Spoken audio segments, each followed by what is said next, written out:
Love your enemies, do good to those who hate you.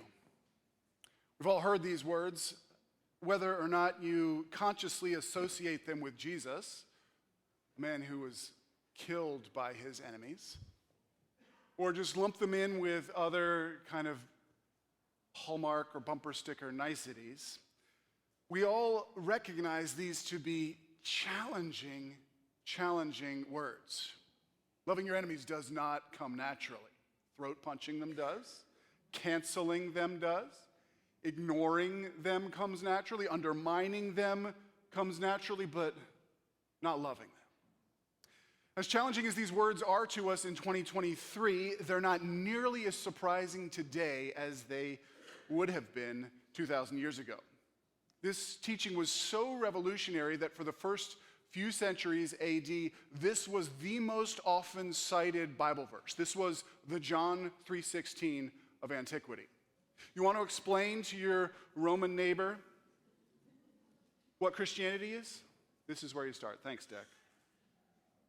You're a bureaucrat and you want to help the administration understand why this pogrom against Christians isn't working? Why these people who are being fed to lions for their faith go to their fates speaking blessing over their executioners? This is where you start your explanation.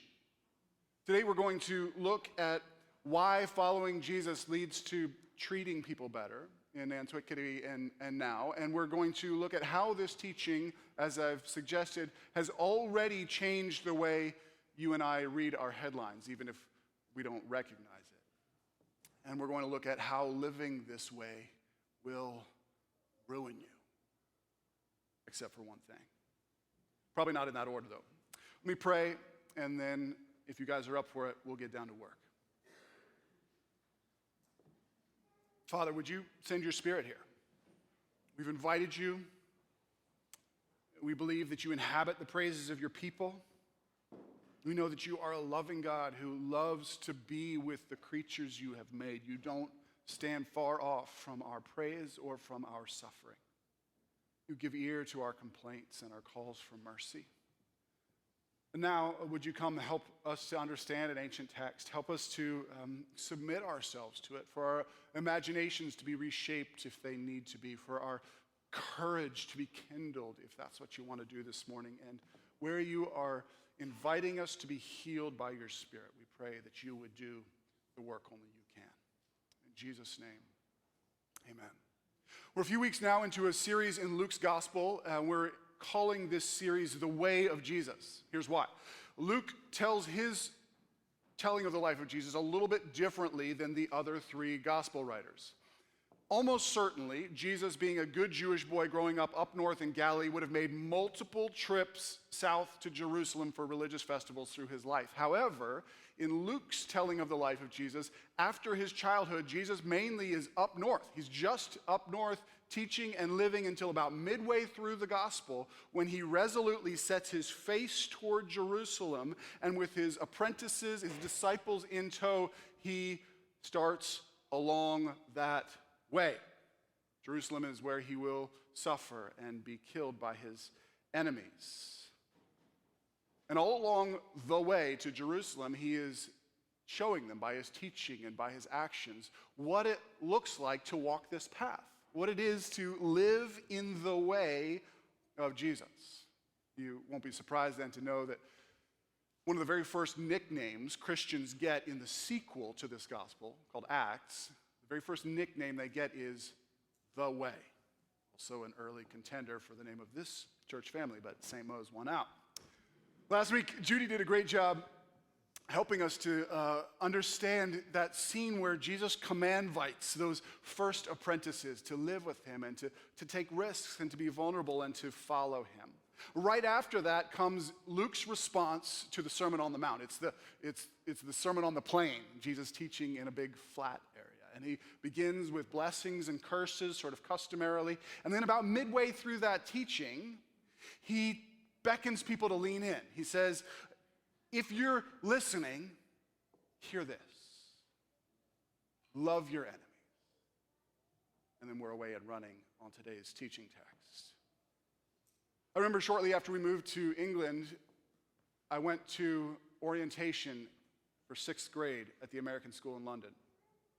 First day was about what a day in the life of that school is going to be like. It's about, here's what we expect of you. Here's what you can expect. Here's what we expect of you. And I didn't love what they expected of me. It involved knowing French that I didn't. To make matters worse, I came home and I heard that the local English primary 6th grade took an adventure trip to Wales that included rock climbing and kayaking and whitewater rafting. And I was like, that's a community I want to be a part of. Over the weekend, we submitted the paperwork and I changed to the English school.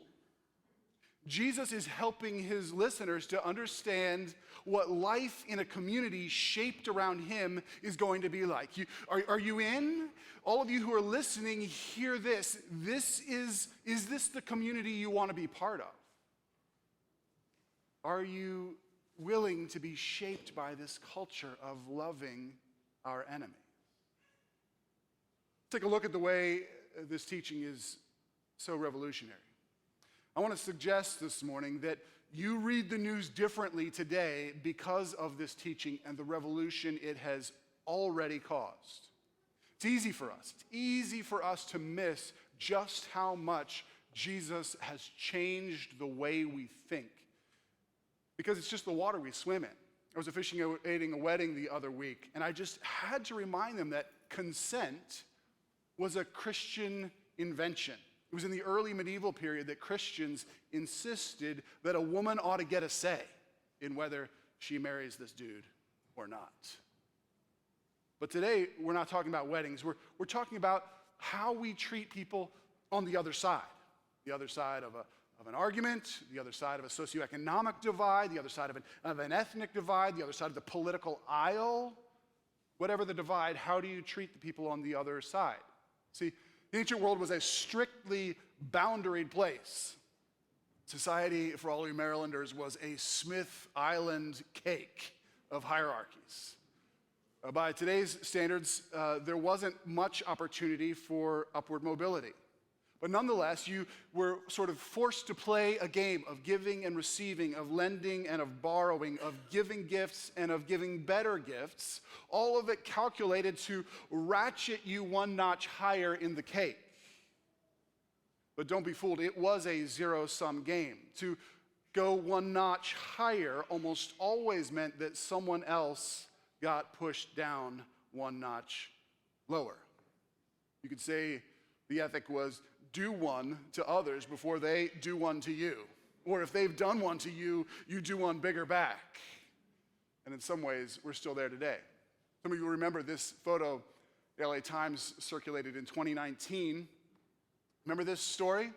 This house in Manhattan Beach, LA, was being rented out for short-term rentals, Airbnb and the like, and the neighbors were upset.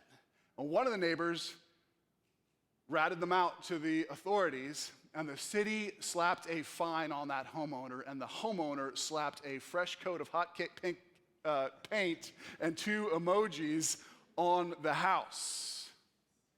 And if you look closely at those emojis, you won't be surprised to hear that the woman who told the authorities about this home was famous for wearing long eyelashes. See that as long eyelashes on the shut up emoji. Returning to the ancient world, say you needed a loan to buy inventory for your business. You could approach somebody who's higher than you on the ladder and ask that person for a loan, and that person would likely be eager to make you a loan, expecting repayment and probably interest as well. And as you enter that contract, you are entering a tacit social contract that says you are now that person's client. They are your patron, you are their client. You are expected then to attend their house regularly to kind of give them homage, to big them up. And you are obligated to show up at any of their functions that they invite you to as part of a sort of entourage, all of which leads to their prestige. This is okay if your business then flourishes dramatically, and you're able to repay that loan and maybe one day to make them a loan or a gift that is bigger than the one they made you, in which case your positions invert and they become your clients. However, if COVID hits and your business falls on hard days, then that patron could recall your debt, and in frequent scenarios, they then seize your property, or worst case scenarios, force you or your family members into indentured servitude. This was commonplace in the ancient world. Some people remember this is what happens in 2 Kings 4 to the sons of the Shunammite widow with Elisha. Giving and receiving outside of the family was always a calculated gamble in a cutthroat world of economics and prestige that was always a zero-sum game. Not only did the culture permit rampant abuse of people who were on lower socioeconomic rungs, but it just took it for granted that if there is an advantage you can take, if there's an advantage you have, then you will use it. You'll take it, even at the expense of others. If you weren't related to somebody or strategically allied to them, why shouldn't you just take whatever you could get away with? That was the ethic. Remember the heroes of antiquity, the classical heroes. Think about Achilles, played by Brad Pitt in that Troy movie. His whole feud with Agamemnon, who was a step higher on the socioeconomic ladder, was based on this economy.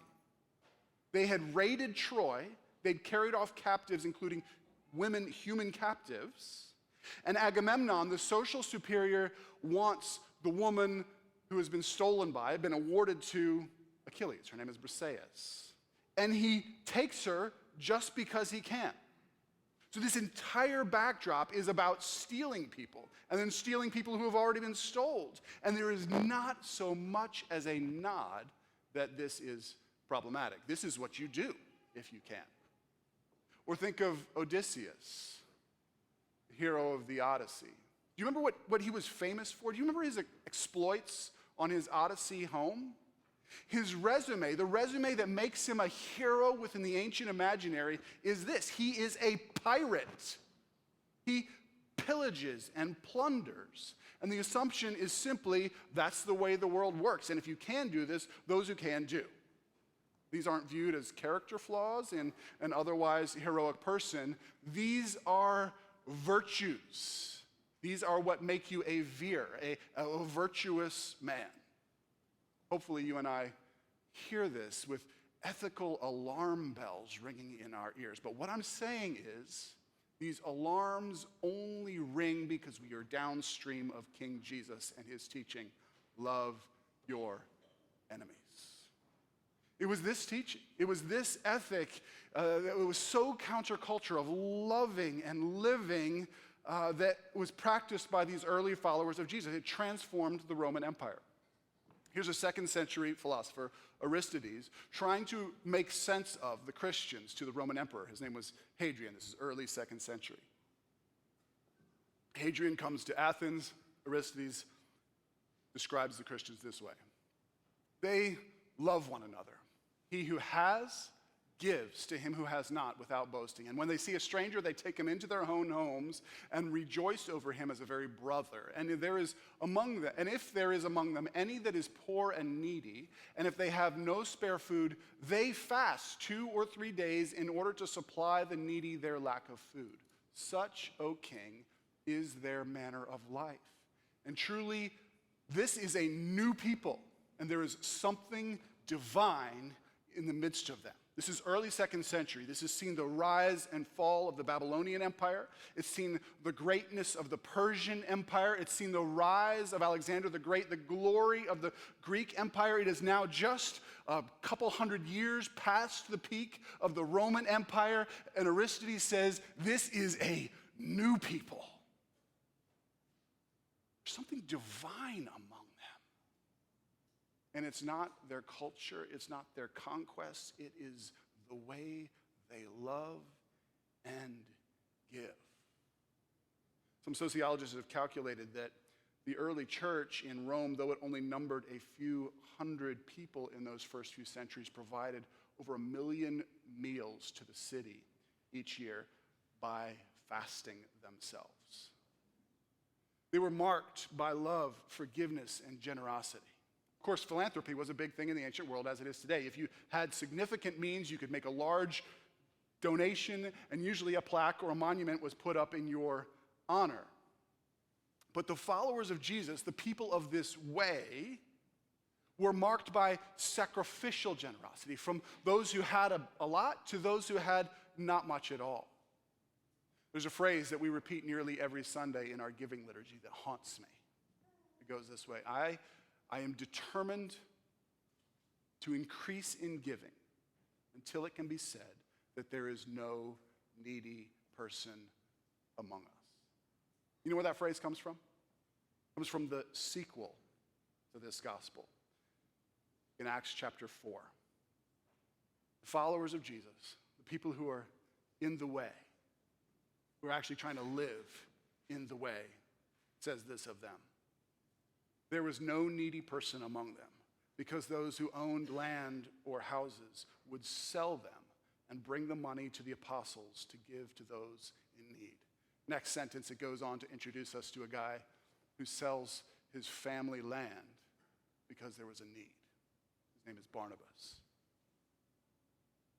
I've mentioned many times in this church that the most common building for early churches to own was not a church building. It wasn't a cathedral. It wasn't a private school. It wasn't a seminary. It was a bakery. Why a bakery?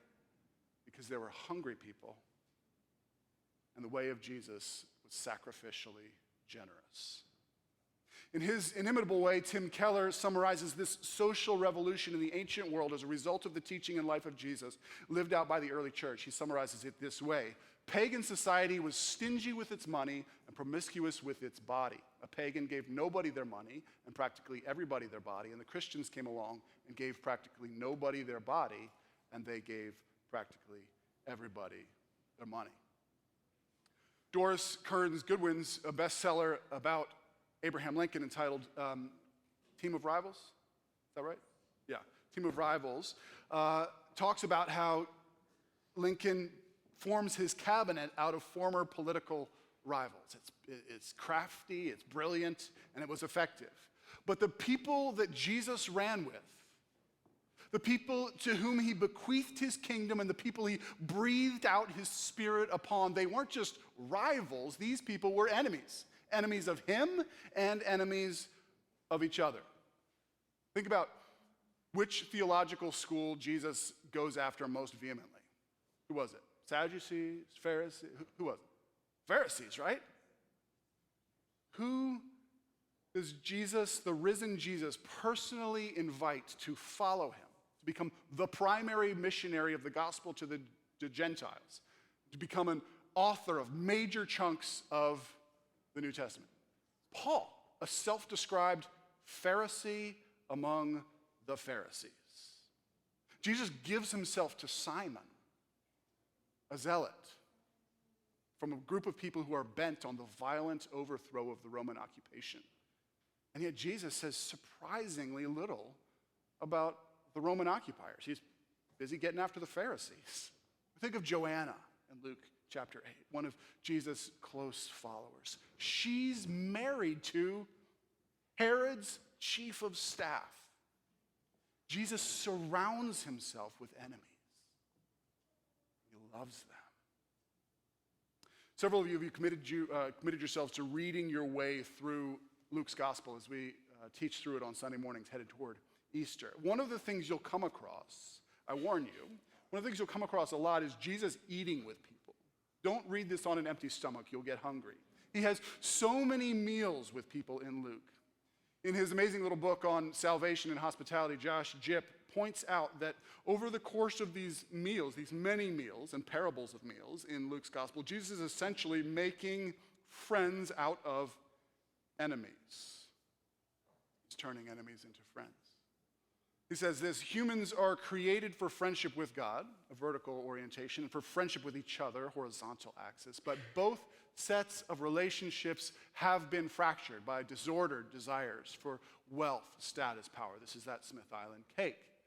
By the creation of boundaries and divisions that separate and prevent peaceful and authentic communication and result in judgments. This is the end of Jesus' teaching upon one another. Ultimately, this is all caused by sin, by a fractured relationship with God.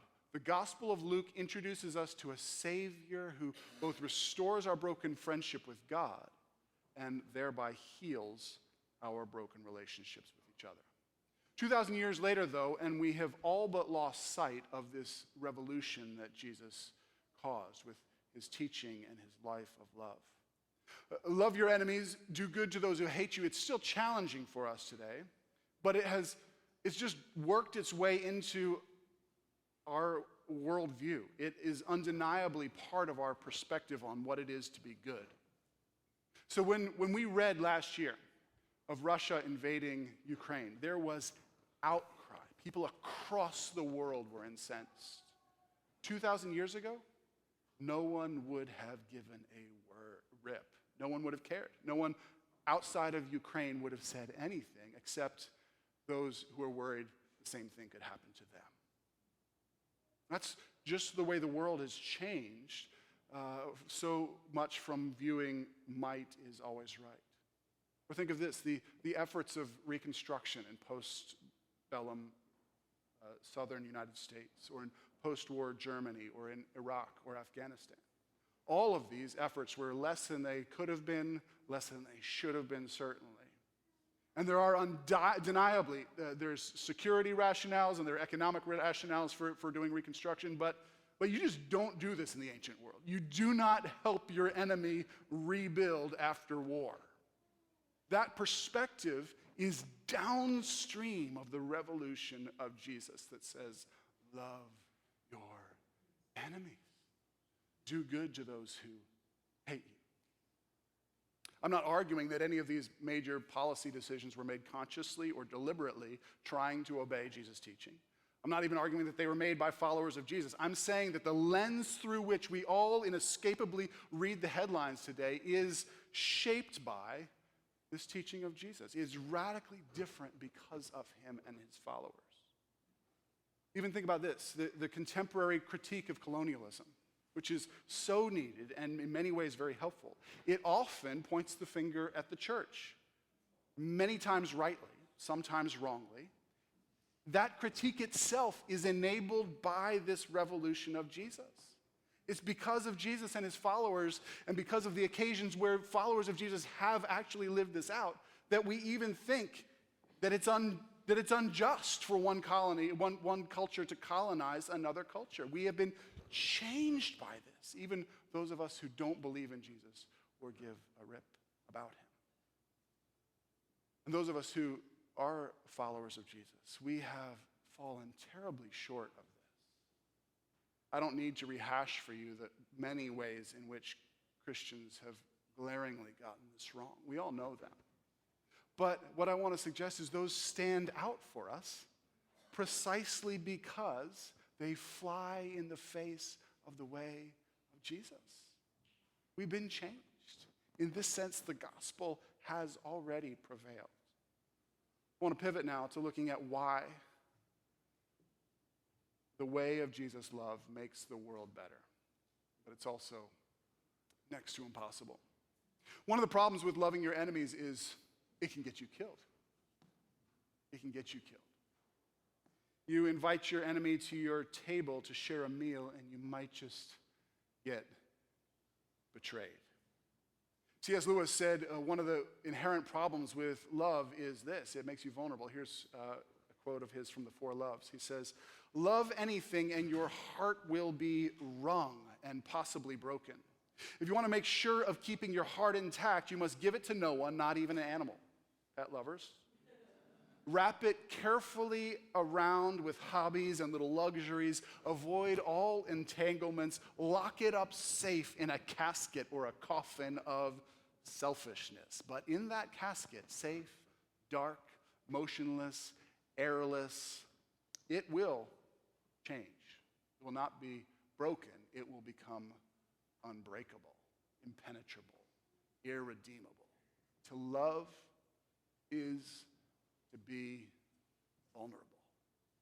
He sounds a little bit sentimental here, but his point stands, that to love is to be vulnerable. Later on, he talks about love in a different way, less sentimentally in Mere Christianity. He says love is not merely a feeling. And in both this not merely a feeling love and in the to love is to be vulnerable love, he is talking about the love that Jesus put on display. When Jesus spits that first line, love your enemies, it is so otherworldly, he's got to explain what it means. And that's what the next couple of sentences are about. Love your enemies. By that I mean, do good to those who hate you. Bless those who curse you. At this point, Jesus is less concerned about how we feel about the person who disagrees with us, about the person on the other side. He's concerned, firstly, with how we treat them. Do not give back evil for evil, it says. Do good instead. Reject the law of reciprocity. For all of you Gryffindors, somebody slings a Sectum Sempra spell at you. You send back an anapneo, not something else. Problem, of course, with this is what? It makes you so vulnerable. When you interrupt the delicate balance of reciprocity, this zero-sum game that's so fragile, when you interrupt it or fail to give back just as good as you've gotten, you become vulnerable. Here's an economic example. Imagine you're a subsistence farmer, which is a lot of people in the ancient world. Mismanagement on the part of your neighbor means that he has not any seed crop left come springtime. And he obnoxiously comes to your door, knock, knock, and demands that you give him some of yours. If, as Jesus instructs, you lend to him out of your own very limited supply, expecting nothing in return, which is what Jesus says, then you become vulnerable to poverty yourself. Or here's a relational example. Someone insults you and belittles you in public. That's the force of this slapping on the cheek. In fact, one of the ancient authors talks about somebody who spends his life plotting to kill somebody who did this to him. The best defense, we say, is a great offense. You attack that person back, you slander their character, or in humility and vulnerability, do you let the insult land, even remaining vulnerable to another attack? Love your enemies. Do good to those who hate you. Return blessing for cursing. If someone jacks your jacket, give them your sneakers too. Give generously without expecting it back. Again and again and again, Jesus gives these outrageous instructions. In the face of cruelty or of greed or of hatred, he commands generosity, benevolence, grace, forgiveness. These are actions that would normally make you wildly vulnerable. I've got to be honest, when I read this, my mind flies to excuses. What about boundaries, Jesus? What about being taken advantage of, Jesus? What about this? What about? Maybe you're thinking that too. And of course, the Bible and other places has lots of teaching, lots of things to say about these questions. But in this teaching, at the heart of Jesus' illustration of the way, just lets those questions hang. There is tremendous vulnerability in living this way. That's why it's next to impossible, but not quite. This, after all, is the way that Jesus lived, isn't it? This is this generous, this loving, this vulnerable way seems to be the character of God. And that's where Jesus eventually points the questions, right? In verses 35 and 36. Questions that are coming up in our minds. He says, summarizes, love your enemies. He says it again, do good to them, lend to them without expecting in return. Then your reward in heaven will be very great, and you'll be truly acting as children of the Most High. There's going to be family resemblance between you and God, for He, God, is kind. And to those, even those who are unthankful and wicked, you must be compassionate just as your Father is compassionate. This is the character of God. The other morning in our family meeting, which is just code for it's spending time with God together before school. We were reading the Bible story about Moses and Sinai and the Ten Commandments. And Jill did a great job of helping the kids to understand this scene. But my mind was just stuck on a problem. The problem was this. The first commandment is, have no other gods before me. And the second one is, don't make any idols. Moses has not even gotten down the mountain. And the people are having other gods before me and making idols. Like, God's making essentially a marriage covenant with the people and has not even been delivered to them, and they've broken it. And the most incredible, surprising thing in that story is not the golden calf. It's that God invites Moses back up the mountain to make the covenant all over again. This is the character of God. Incredibly vulnerable, incredibly giving, forgiving, generous, loving.